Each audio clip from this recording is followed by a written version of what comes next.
In this video, I want to compare and contrast the Shun Classic and Wusthof Classic carving forks. The entire point of a carving fork is to cause the least amount of damage to the meat as you hold it and slice through it.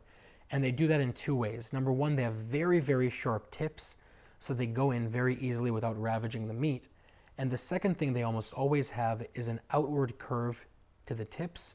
And the point is that once you go in, they sort of flex a little bit and they cause an interference fit. And that way you don't need to go in that deep to actually get a good grip on the meat. Both of these are going to match their respective sets. This is really just to go over them and give you my opinion on them.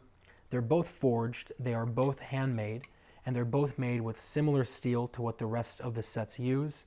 I think that the tips of the Wusthof are really not that sharp compared to the tips of the Shun.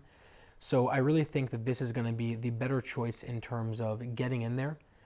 This also has sharper corners, while this has more dull corners. So again, that's going to have an easier time getting into the meat without crushing it or pressing it outwards.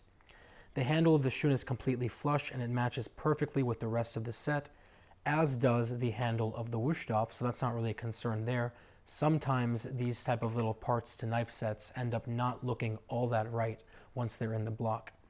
I'll put a link down to both below. You're going to want to obviously get the one that matches the rest of your knife set, but I think in terms of aesthetics, if you're just getting a carving fork or a carving set, the Shun Classic looks gorgeous and is going to be a great thing to sort of talk about at your dinner table. I'll put a link down to both below, like I said. If you have any questions, any comments, or any concerns, as always, let me know. And otherwise, I will talk to you very, very soon.